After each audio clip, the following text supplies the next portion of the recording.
জানো তো, আমাদের জীবনে সব ধরনের মানুষের প্রয়োজন আছে। কেউ কেউ তোমাকে পরীক্ষা করবে, কোনো মানুষ তোমাকে শিক্ষা দেবে, কেউ বা তোমাকে ব্যবহার করবে।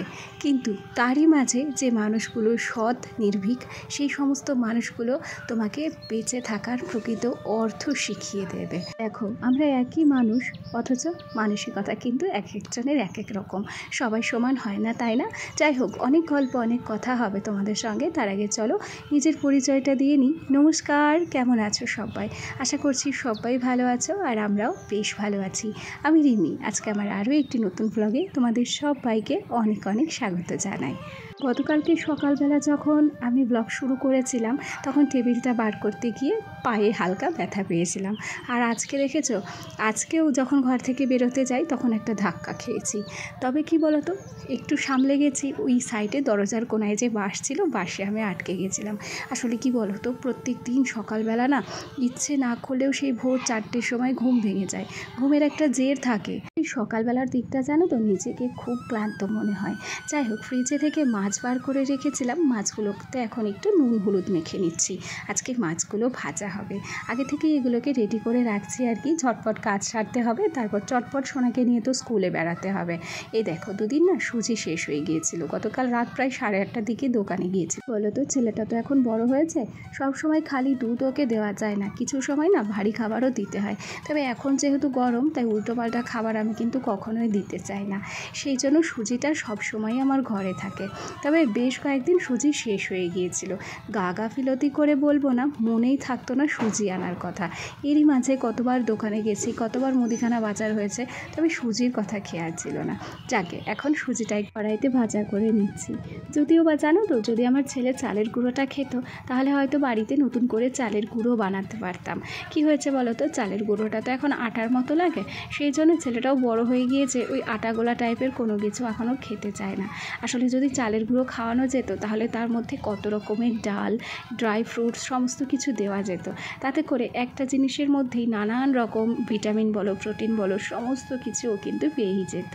যাই হোক, আজকে না একটু চাল কুমড়ো কেটে রেখেছিলাম, সে চাল কুমড়োটাই ফ্রিজ থেকে বার করে নিয়েছি। আর মিক্সারে আমি কি করেছিলাম, সাদা সর্ষে গুঁড়ো করে নিয়েছিলাম। চাল কুমড়োটা তো অনেক দিন হলো, সেই 20 দিন হলো এনে ফ্রিজে রাখা হয়েছিল। আমার খেয়ালই ছিল না জানো তো, যে চাল কুমড়োটা না আমার ফ্রিজের এক কোনায় পড়ে রয়েছে।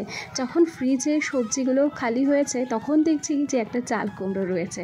তাই সেই চাল কুমড়োটাকে গতকাল রাত্রেই না আমি কেটে রেখেছি। অনেক বছর আগে যখন মামি শাশুড়ির বাড়ি গিয়েছিলাম, আমাদের বাড়িতে তখন প্রচুর চাল কুমড়ো হয়েছিল। সেই সময় না মামি শাশুড়ির জন্য একটা পাকা চাল কুমড়ো নিয়েছিলাম। সেই চাল কুমড়োটা সর্ষে বাটা দিয়ে একটু চিনি দিয়ে মামি রান্না করেছিল, দারুণ লেগেছিল খেতে। সেই রকমভাবেই আজকে একটু রান্নার চেষ্টা করলাম। যাই হোক, রান্না বসিয়ে চাটুকু খেয়ে নিয়েছি। আর এদিকে আমগুলো দেখো কি দারুণ বড় হয়েছে।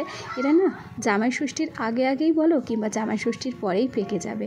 ভারী ভালো লাগে জানো, যখন এই আমগুলো হাতের মুঠোর মধ্যে নিই, কী যে আলাদা রকম আনন্দ লাগে। যাদের বাড়িতে এই সমস্ত ফলের গাছ আছে আর গাছগুলোতে ফল দেয়, একমাত্র তারাই জানে যে এর আনন্দটা সত্যিই কতটা। এই তো তোমাদের সঙ্গে গল্প করতে করতে আমি কিন্তু ঝটপট করে রেডি হয়ে গেছি। মশারিটা দেখো এখনও পর্যন্ত খোলার সময় হয়নি, এক কোণা খুলে রেখেছি। আর এরপরেই সোনাকে আমি ঘুম থেকে তুলে দেব। ছেলেকে ভর্তি করার আগে বেশ চিন্তিত ছিলাম যে এত সকালে ছেলে উঠতে পারবে তো। তবে সত্যি কথা জানো তো, আমার ছেলে এখন সকালই ঘুম থেকে ওঠে। ও যতই রাত্রে ঘুমোক না কেন, ঠিক স্কুলে যাওয়ার আগে নিজে থেকে উঠে যায়। আমার এই জিনিসটা কিন্তু বেশ ভালো লাগে। চলো, এবার আমরা স্কুলে চলে এসেছি। দেখো না, স্কুলের এই গাছটা না আমার ভীষণ পছন্দ হয়। তবে এই গাছটার যে কী নাম সেটা আমি জানি না। তবে ভাবছি নার্সারিতে গিয়ে একবার এই গাছের খোঁজ করে আসবো। যদি পাই তো অবশ্যই আমি নিয়ে আসবো গাছগুলো।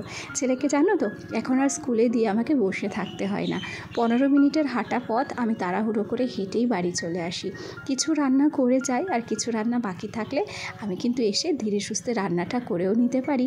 আর তারপরে না আবার ছেলেকে গিয়ে নিয়ে আসতে পারি। এই যে 1-1.5 ঘন্টা হাতে সময় পাই, এই 1-1.5 ঘন্টাতেই না আমার কাজগুলো কিন্তু হয়েই যায় জানো। সে তাড়াহুড়ো করেই করি আর ধীরে সুস্থেই করি, তবে বেশিরভাগ কাজগুলো না আমি তাড়াহুড়ো করেই করি। ওদিকে মাছটাকে আমি ভাজা করতে বসিয়ে দিয়েছি। চাল কুমড়োর তরকারিটা আমার হয়ে গেছে আর ভাতটাও কিন্তু আমার হয়ে গেছে।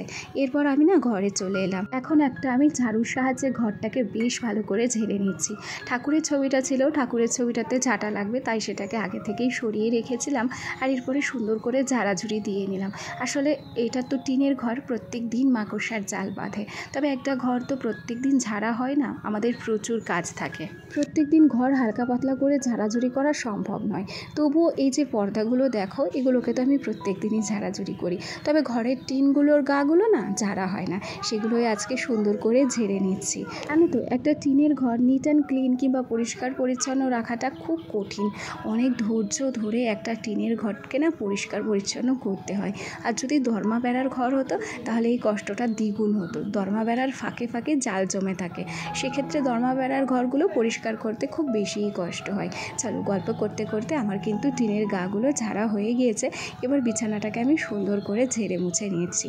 খুব বেশি ঝুল যে বিছানায় পড়েছে তা কিন্তু নয়, কেন কি আমার ঘর মাঝে মাঝেই তো ঝাড়া হয়, সেটা তোমরা দেখতেই পাও। কয়েকদিন আবহাওয়াটা বেশ ঠান্ডা ছিল জানো তো, আসলে মেঘলা মেঘলা ছিল, তাই গরমটা অতটা বোঝা যাচ্ছিল না।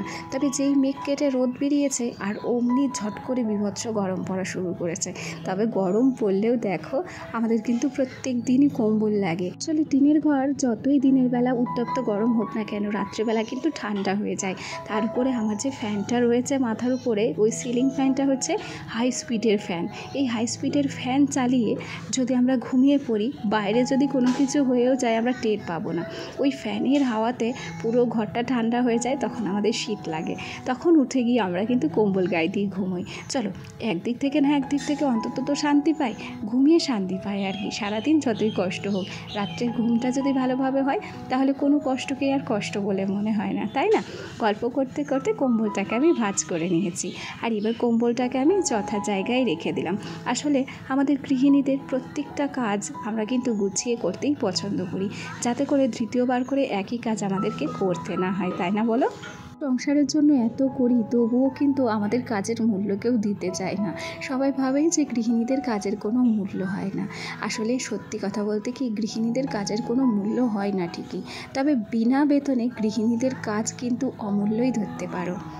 জামা কাপড় নোংরা হলে না আমি অতটা বুঝতে পারি না। তবে আজকে স্কুলে যে হলুদ কুর্তিটা পরে গিয়েছিলাম, সেটা একজনকে দেখাতে গিয়ে দেখি আমার জামা নোংরা হয়েছে, তাই ঝটপট আমি গরম জল করে নিয়েছি আর দুটো জামাই কিন্তু আমি কেচে দিয়েছি, ভিজিয়ে দিয়েছি আর কি। আর এরপরে না এসে দেখলাম মাছটাও ভাজা হয়ে গেছে, মাছটাকেও তুলে নিচ্ছি। আর তারপর ঝটপট করে আবার সোনাকে কিন্তু আনতে যেতে হবে। এই তো মাছও ভাজা হয়ে গিয়েছে, আর আমার চাল কুমড়োর তরকারিটাও দেখো ভারী সুন্দর লাগছে দেখতে, জানো তো। আজকে যেহেতু চাল কুমড়োতে আলু দিইনি, তাই মাখা মাখা ব্যাপারটা হয়েছিল না। আমি কি করেছিলাম, একটু আটা গুলে দিয়ে দিয়েছিলাম। আর আটা গোলা দেওয়ার পরে না চাল কুমড়োটা বেশ মাখো মাখো হয়েছিল, যেটা দেখতেও কিন্তু খুব ভালো লাগছিল, জানো। এই তো আমি সমস্ত তরকারিগুলো আর ভাতটাকে কি করেছি, মিটকেসে রেখে সোজা কলের পরে চলে এলাম। দেখলাম টাইম কলের জল তো এখনও রয়েছে, এই হচ্ছে সুযোগ। থালা বাসনগুলোকে আর জামা কাপড়গুলোকে যদি আমি ধুয়ে তারপরে কেচে যেতে পারি, তাহলে আমার আর কোনো চাপ থাকবে না। বাড়ি এসে সম্পূর্ণ টাইমটা কিন্তু ছেলেকেই দিতে পারবো। আচ্ছা দাঁড়াও, একটা কথা বলে নিই, যে কথাটা কিন্তু না বললেই নয়। আমার যে সমস্ত বন্ধুরা প্রথম থেকেই আমার সাথে আছো, পাশে আছো, তোমাদেরকে অসংখ্য ধন্যবাদ জানাচ্ছি। আর আমার যে সমস্ত নতুন বন্ধুরা আজকে ভিডিওটি প্রথম দেখছো, যদি কোনো কারণে আমার এই ছোট্ট ভিডিওটি তোমাদের ভালো লেগে থাকে, তাহলে অবশ্যই করে একটা লাইক করো, কমেন্ট করো। আর হ্যাঁ, তোমরা চাইলে আমার এই ছোট্ট পরিবারের একজন মিষ্টি সদস্য হয়ে আমার পাশে থেকে যেও। গল্প করতে করতে ছেলেকে নিয়ে কিন্তু স্কুল থেকে চলেও এসেছি। আর আজকে সকালের খাবার ছিল হচ্ছে চাল কুমড়োর তরকারি, আলু সেদ্ধ, বাটার, আর সেই সাথে ছিল দুটো মাছ ভাজা। তাড়াহুড়ো করে চলে গিয়েছিলাম, তাই কুর্তি দুটোকে আর মেলে দিতে পারিনি। খাওয়া দাওয়া কমপ্লিট করে এই তো কুর্তিগুলোকে এখন মেলে দিচ্ছি। এই হাওয়াতে আর রোদের টানেই কিন্তু কুর্তিগুলো ঝটপট শুকিয়ে যাবে। তবে কাজের পর্ব যে এখানেই শেষ তা কিন্তু নয়, এরপরের যে আরও কত টুকিটাকি কাজ আছে সেগুলো খাতার হিসেবের মধ্যেই আমি ধরিনি, হিসেবের বাইরেই রয়েছে। আর কি মানলাম আর কি। চলো, আমার আজকের ভিডিওটি কেমন লাগলো কমেন্ট করে জানাতে ভুলো না গো। আজ আসি, কাল আবার দেখা হবে। টাটা সবাই।